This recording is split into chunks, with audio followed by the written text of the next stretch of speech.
que Dieu était esprit. On l'a lu dans le livre des Corinthiens et dans le livre de Jean au chapitre 4. Alléluia. Dans l'image de Dieu. Écoute-moi très bien l'église de Dieu.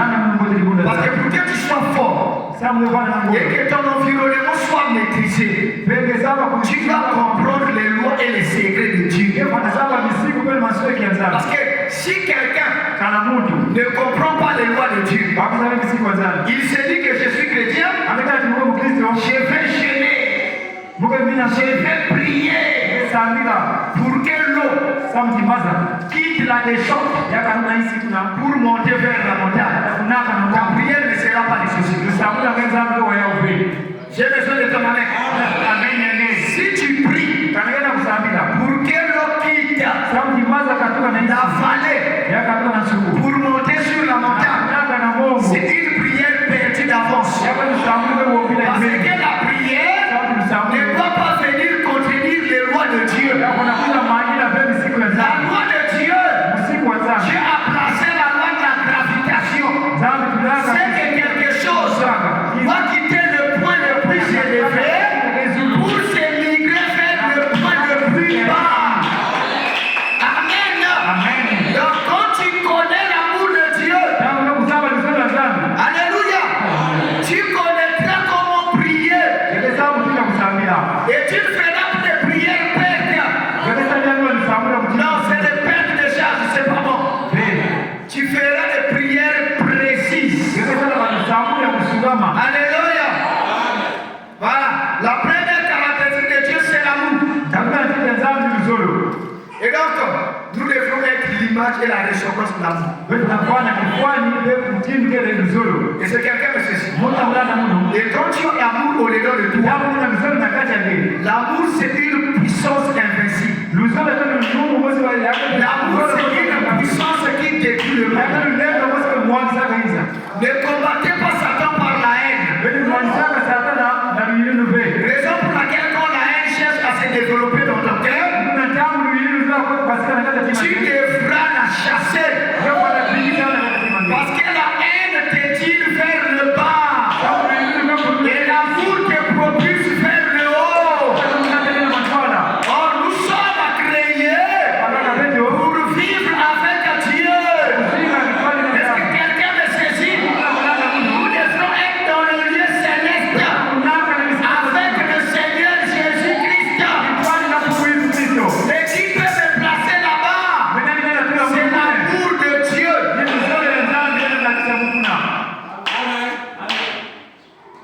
Et je parle d'un vrai amour. Quand l'amour se lance, le prophète va nous dire ceci. Du 18 2e mois 1956. Écoutez les œuvres de l'amour. Écoutez. Un véritable amour, pas l'amour là où, non, j'ai l'amour, non. On va y arriver. Il y a l'amour de 1 Corinthiens 13 qui est un faux amour. Amen. Mais nous parlons du véritable amour. L'amour divin. Là où on peut donner la chose la plus chère que nous avons.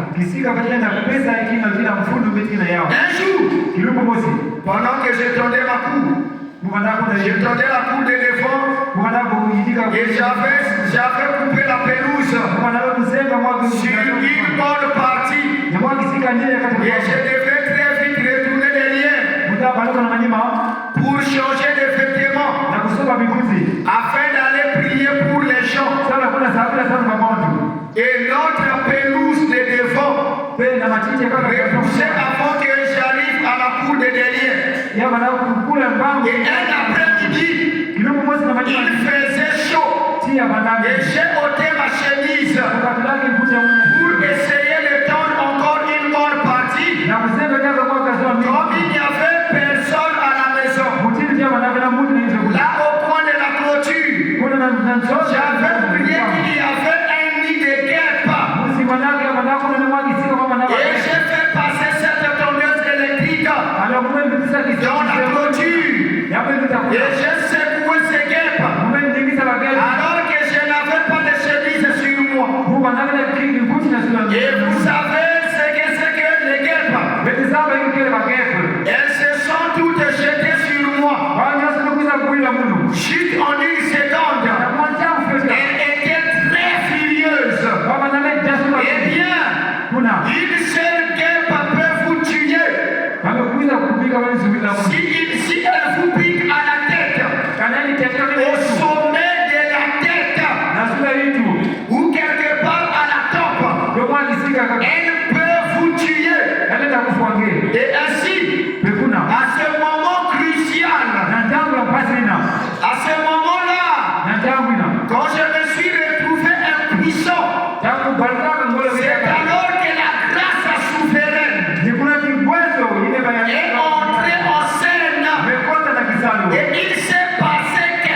Quand tu pries, l'onction ou l'énergie qui accompagne la prière,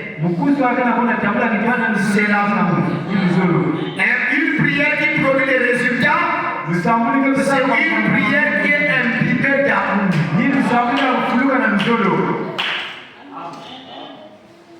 Est-ce que je parle à quelqu'un? Non, donnez-moi les vrais amens de l'église. Quand je prêche, il n'y a pas des amens. Vous bloquez mon inspiration. Sinon, je vais chercher à aller prêcher là, on me donne l'inspiration. Alléluia. Vous devez me donner l'inspiration. Regardez, le vendredi, la fin de prière, j'ai dit, on vous prête des choses, vous oubliez. C'est un vrai défaut. On ne va pas revenir sur les mêmes choses. Vous serez surpris que vous êtes resté très loin.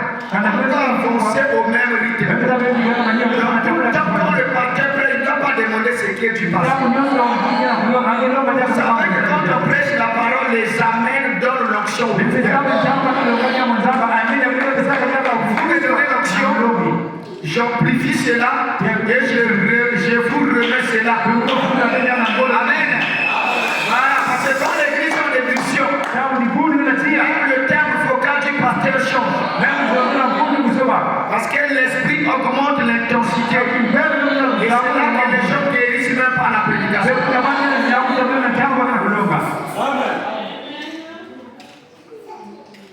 Parce que si tu ne me donnes pas l'onction, même à la fin, je ne peux pas prier pour quelqu'un. Mais l'onction qui me saisit ici, là, c'est créé par l'église. Est-ce que je dois encore revenir là-dessus? Amen. Non, je ne dois pas revenir là-dessus. Bah, tu dois me donner l'onction. Je vais prier pour quelqu'un afin que la personne donne son témoignage. Alléluia. Voilà, je dois prier pour quelqu'un et la personne doit donner son témoignage. Alléluia. Voilà, vous devez activer l'onction. Moi, je suis arrivé à l'habitude, il y a un frère qui a activé l'onction. Activer l'onction. Au Congo, les gens ne savent pas comment activer l'onction. C'est des croyants compliqués. Déjà, les pasteurs les ont prêchés, non? Le message au Congo s'est développé, c'est moins développé au Congo. Au Congo, on a des religieux, on n'a pas de croyants. Qui savent saisir le mouvement de l'esprit avant ça. Il y en a pas. C'est des gens, si tu vois même faire une action à l'église, c'est qu'il a un souci. Les gens ne sont pas connectés. Alléluia. Les gens ne sont pas connectés. Amen, amen. Alors, j'ai compris que j'ai dans des guérisons très approfondies. Je me suis retrouvé en face des gens qui étaient connectés. Qui ne reçoivent même pas les enseignements que j'ai donnés. Voilà que je me tiens en face des gens où je donne des enseignements très approfondis. Jamais un paralytique n'a marché ici. Jamais un paralytique a marché ici. Et là, je peux pas comme ça. Alléluia. Vous devez me donner l'onction parce que j'ai le temps de prier pour les malades. Oui, l'église de Dieu. Je suis environné par des gens qui ne viennent pas pour accomplir ma tâche à moi. J'ai une tâche à laquelle Dieu m'a appelé. Dieu m'a appelé pour aider le peuple de Dieu. Dieu m'a appelé pour faire des grandes choses dans le royaume de Dieu. Quand Dieu va m'utiliser puissamment ailleurs, alors que dans mon église, les gens ont le besoin du monde. Les gens ont besoin dans mon église. Et j'aimerais commencer dans mon tabernacle afin que les gens voient la gloire de Dieu. Et quand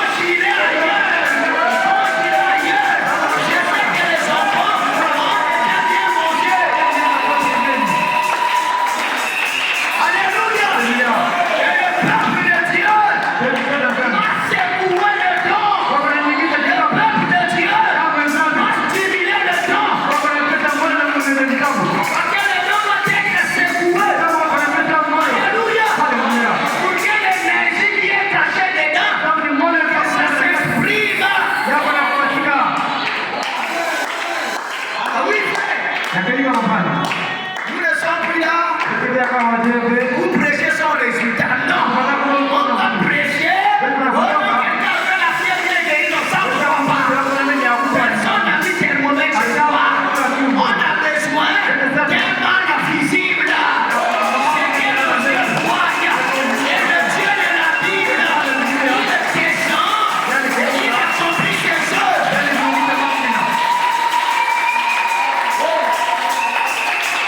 Oui. Et quand le chrétien voit ça, ça va booster sa foi.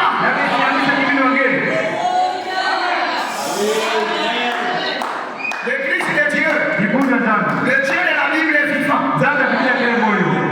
Le Dieu de la Bible fait. Il est là. Donnons-lui la place qui lui revient. Et nous verrons sa gloire. Mais si on ne lui donne pas sa place, on ne va rien voir. Écoute, je vais finir. Je vais finir à bientôt. Écoute. Les actes d'amour. Amen. Voilà. Voilà. J'ai aimé ces petites créatures. Je me suis dit, elles étaient dans leur nid. Dieu dans sa sagesse les a mises ici dans un vide. Et elles étaient dans leur nid. Mais je les ai dérangées. Ce ne sont pas elles qui sont venues me déranger. C'est moi qui les a dérangées. Et j'ai dit, petite créature de Dieu, je suis un serviteur de Dieu. Et j'essaie de prier pour ces enfants malades. Et je dois tendre ma pelouse. Et je vous ai dérangé. Et je suis désolé d'avoir fait cela. Et je vous aime. Il a projeté l'amour. Si vous êtes sérieux, cela marchera. Si vous êtes sérieux, cela marchera. Nous avons tellement d'hypocrites que ça ne marche pas. L'église de Dieu, appliquons les choses avec le sérieux. Nous verrons la main de notre Dieu. Amen. Si vous ne pouvez pas tromper, il avait encore une fois raison un homme. Vous devez posséder ce que vous prêchez. Vous devez le savoir. Amen. Voilà, projette l'amour. Projette l'amour. Peut-être qu'il y a des bêtes qui veulent détruire ta vie. Il y a des totems de votre famille